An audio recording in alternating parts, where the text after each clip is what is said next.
It all began one evening at our regular dinner table when my oldest son, Brad, announced he had something important to share with me. I'm Mary, 51 years old, and I work part-time. Mentally, I still feel youthful, though my body is showing signs of aging.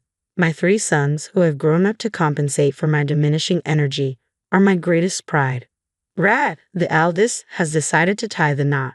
While I knew he had a girlfriend, hearing about their engagement was still a pleasant surprise.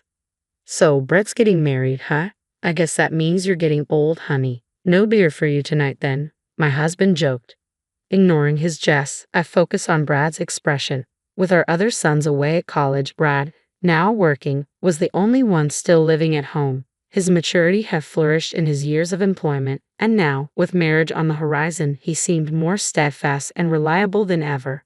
After my husband tearfully apologized to me, saying, "I'm sorry you're forever young and beautiful," I allowed him just one beer, according to my son.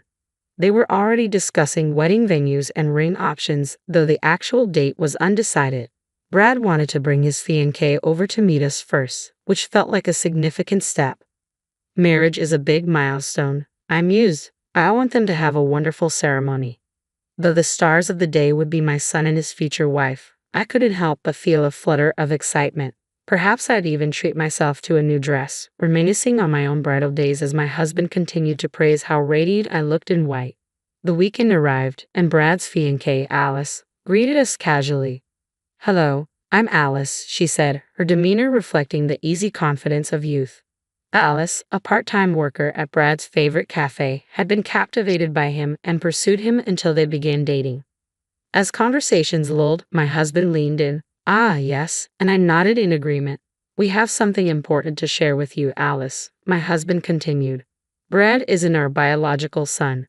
Alice's eyes widened in surprise. "He's my nephew," I explained softly. "Brad's parents, my brother and his wife, tragically passed away when he was young. We adopted him and raised him as our own. He's like a son to us," my husband added warmly. "Please take good care of him." As Alice processed this revelation, a brief silence hung in the air before my husband swiftly changed the subject to lighter matters. "Well, let's leave the heavy stuff there. What kind of ceremony are you envisioning?" Alice smiled gratefully at the change in tone. "I'd love to wear a traditional white wedding dress, if possible." Glancing at Brad, who beamed in agreement, I couldn't help but share in their excitement. "That sounds wonderful. It's a once-in-a-lifetime event, so it should be perfect for the bride." At that point, Alice made a peculiar expression. For a moment, I thought she was glaring at me, but perhaps it was my imagination. Before I could dwell on it, her face returned to its usual expression. "And what about you, Brad? What kind of wedding do you want?" my husband asked, trying to involve our son in the wedding discussion. "Well, we don't really need your opinion," Alice immediately interjected. "What?" The 3 of us were taken aback, exchanging surprised looks. Alice seemed puzzled by our reactions, as if she couldn't understand what was wrong with her statement. "But didn't you say yourself, Auntie, that it needs to be perfect for the bride? The groom is just a bonus." "I'll have it my way," Alice asserted confidently, her smile radiant. Brad was left speechless, and I was momentarily stunned by her addressing me as Auntie. But shouldn't Brad's wishes also be considered? "Don't worry, leave everything to me, and it'll be the best wedding ever. Just make sure you work hard and contribute the funds, Brad," Alice continued with unstoppable energy and audacity, leaving us all speechless. What a remarkable girl, I thought, nodding in agreement. A few days later, both families met at a nice restaurant. This time my husband's mother was there too. She hadn't been able to join us last time because she was at an adult daycare center. Despite using a cane, she was quite energetic. "Sorry for the delay. Traffic was a nightmare," she apologized as she arrived. Alice spoke in a casual manner, even with my husband's mother, whom she had only met once before. In the background, I noticed Alice's parents shyly waving before taking their seats. The atmosphere was somewhat awkward, with little conversation as we quietly ate our meals. Just as I was about to initiate some small talk, Alice suddenly spoke up. "Granny, do you have trouble walking?" "That's right, dear. Old age has taken a toll on my legs," my mother-in-law replied. "Well, I absolutely refuse to care for you," Alice declared out of the blue, causing a moment of stunned silence. Someone went, "Hell, it was probably my mother-in-law, but it might have been me," I said, wanting to clarify. I have no intention of caring for any of you. Auntie, you're not my mother, so you're a stranger. And while Uncle might be related, he's not my father. I won't look after any of you, Alice asserted boldly. Hey, Alice. Brad attempted to intervene, but she wouldn't relent. And I definitely won't be calling you Dad or Mom, so remember that, Alice added firmly. Glancing at Alice's parents, I was surprised to see them nodding in agreement. Well, it's true that Brad isn't our biological son, but we've raised him as one. My husband tried to interject. Hush, Uncle, Alice cut him off sharply. Okay, I'm sorry, my husband fell silent after the rebuke. At that moment, the gentle sound of a fork being placed down resonated. Is that so? Came a calm but firm statement. I glanced at my mother-in-law. She appeared composed, yet her underlying fury was palpable. They may not be their biological parents, but they've raised them with more love than many real parents would. That's not something outsiders should meddle with. My mother-in-law spoke with authority. I don't care what you say. I'm not doing any caregiving, Alice retorted defiantly. Her words infuriated me, but I held my tongue as my mother-in-law continued to speak. I'm not expecting anyone to take care of me. I know I'm old, but I don't want to burden my daughter-in-law, so I mostly use the facilities every day. Oh, really? Responded my mother-in-law. I've already transferred my assets to the couple as gifts while I'm still alive. They can use that money for the facilities or whatever they want, so you won't have to lift a finger. Well, isn't that nice? My mother-in-law replied with irritation evident in her tone. Even when her son tried to placate her, it seemed to have little effect. This discussion ends here. It's time to go home, my mother-in-law stated firmly, bringing the conversation to an abrupt close. With that single statement from my mother-in-law, the meeting came to an end. Women have become stronger these days. Perhaps that's the way of the world now. The rest of us, born in the 60s, returned home with mixed feelings. A few days later, my husband and Brad were at work, my mother-in-law was at the adult home, and I was alone at home on my day off from my part-time job when the phone rang. Oh, hey there, Auntie. Alice's voice surprised me when I picked up the phone. Auntie, can you not come to the wedding? Alice's request caught me off guard. What? I exclaimed in surprise at her unexpected request. You're not Brad's biological parent. Technically, you're his aunt. Since there's no blood relation, you're essentially a stranger. Strangers shouldn't come to weddings. But what about Brad? He wants us, his parents, to be at the ceremony, I pleaded. He doesn't matter. I'm planning the wedding my way. At the ceremony, I'll prepare a letter to his deceased parents that will surely move everyone, Alice insisted. That's not how it works. Brad's biological parents were important to him, but he considers us his real parents. That thought brought tears to our eyes before. I explained desperately. If you really want to attend, you'll have to be very generous with your gift. You received an inheritance from your mom, right? So, $10,000 is the bare minimum, if that's the case. I might let you sit in the far corner of the relative seats. How could you say such a thing? If you don't like it, fine. Don't come to the wedding. Oh, but you still have to give a gift. Wire transfer or registered mail is fine. Bye, Alice declared curtly before hanging up. The phone call felt like a whirlwind, leaving me unsettled. That night, Brad was working late due to overtime, and my husband was out for drinks. It was just my mother-in-law and me at home, contemplating the situation in silence. Looks like Alice doesn't like me, I remarked with concern. That's a problem, sighed my mother-in-law. Let's make her like us then, I suggested plainly. Simple and clear. If she dislikes us, we'll make ourselves likable, my mother-in-law agreed. And so, we stayed up late into the night, plotting various strategies.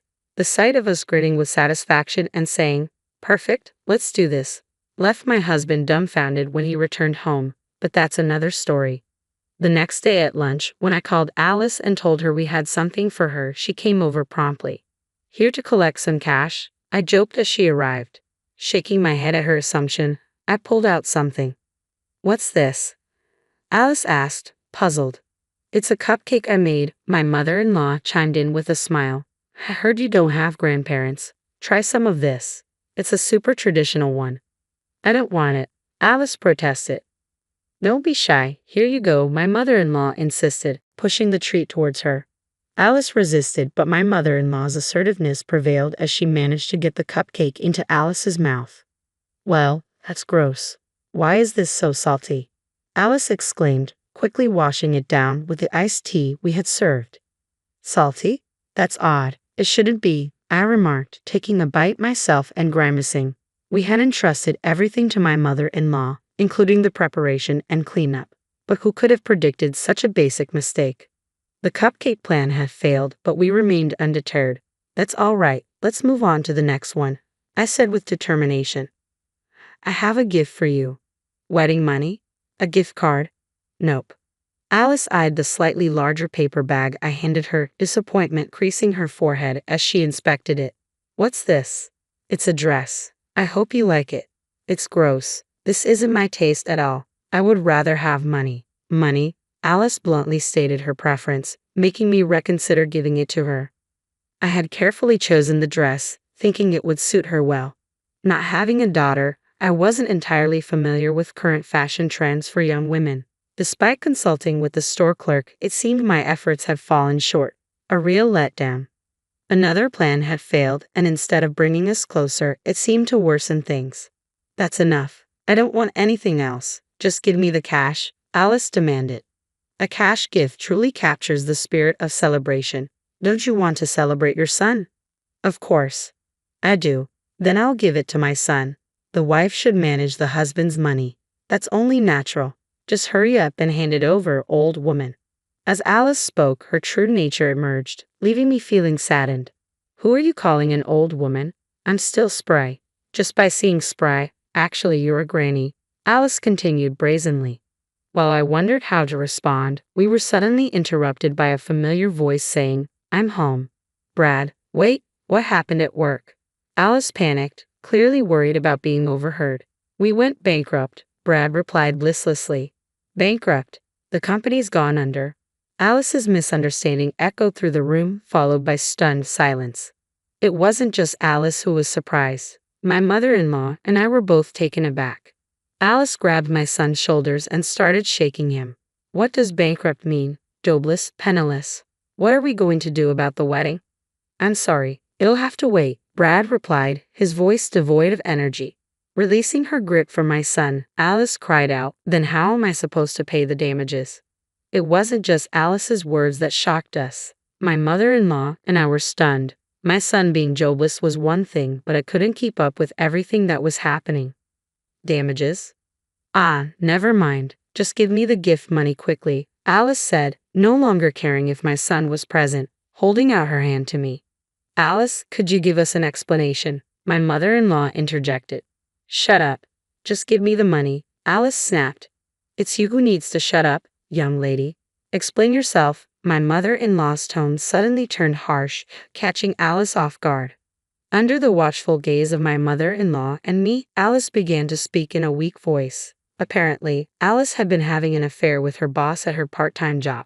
Moreover, the man was married, and his wife found out, demanding damages. Alice had no money to pay, so she devised a plan to marry my son. She calculated that if they married, she would receive a hefty sum in gift money and planned to have my son pay for all the wedding costs while she kept the gift money for herself. My mother-in-law and I were speechless. We were angry that she had used my son, but we were also astounded by how she didn't think she had done anything wrong throughout the entire conversation. I've already settled things with my boss. Once I pay the damages, it'll be over. That's why I'm going through with the marriage. Give me the gift money. It's fortunate the truth came out before the wedding, but I didn't know what to say to her. As I pondered, I heard a low, muffled voice. Don't make decisions on your own. Looking up, I saw my son Brad glaring at Alice, his face filled with anger. Brad was usually so calm. He had never raised his voice at her before. Alice appeared startled. So what if it's over? You're not even trying to pay the damages yourself. You were planning to use our marriage for your own gain. You haven't shown any remorse. Do you really love me? Of course I love you. That's why I want to get married. Then pay the damages yourself. Show some sincerity. But, Alice tried to hold onto my son, but he coldly pushed her away. Either way, we can't get married until I find a new job. Can you wait until then? Alice was speechless. If she truly loved him, she would have been willing to wait and support him. But those words didn't come from her. That's enough, Brad finally said in frustration. I never even liked you to begin with. I thought you could bring in some money, but I don't need a jobless, penniless man. At last, Alice revealed her true feelings. Perhaps that was what she had been thinking all along. With those words, she shouted and stormed out of the house. I wondered if Brad was truly okay with this. I noticed him shaking. When I turned around, ready to comfort him, I noticed something unexpected. Laughter. My son burst out laughing suddenly. Had the shock broken him? It was a lie. Huh? A lie? The company's not bankrupt. Business is doing well. I just came back to pick up something I forgot. It turned out the bankruptcy was a ruse. My son had returned during his lunch break to retrieve something he'd left behind. Spotting us together and hearing our conversation, he grew suspicious of Alice's insistence on money and set a trap for her. I'd heard that a person's true nature shows when they face joblessness and financial trouble. I wanted to test it. The result was enlightening, to say the least. Do you still love her? I asked cautiously. My son looked a bit melancholy. I loved her enough to want to marry her, but sometimes love fades in an instant. Maybe I didn't love Alice as deeply as I thought. Perhaps calling off the engagement was for the best. I exchanged a knowing glance with my mother-in-law, and we both found ourselves laughing at the situation. As for what happened next, we later learned that the cafe where Alice worked part-time had closed down. Apparently, the manager, who was Alice's affair partner, had to sell the cafe due to a messy divorce and hefty alimony payments. This information came from another regular customer at the cafe. According to Brad, Alice had no means to pay the alimony herself and had to rely on her parents. They were furious with her and ultimately kicked her out of the house. She ended up living in a rundown apartment and took up a night job. Years later, when my two younger sons had started their careers, Brad was preparing for his marriage. His partner was a kind-hearted woman. Thank you for raising Brad into a wonderful man. I'm not much, but I'm looking forward to getting to know you both better, she told us, even knowing the truth. Moved to tears by her gratitude, both my husband and I were deeply touched. Seeing us emotional, Brad smiled broadly. Congratulations, Brad. I'm sure your parents in heaven are also happy, I said to him. Yes, but I'm happiest when my parents here with me are happy, Brad replied softly. His words brought tears to my eyes once more. Oh dear, here come the tears again. You're crying too much. You've aged and gotten so tearful, my husband teased. I turned to him and declared, well, no beer for you tonight then.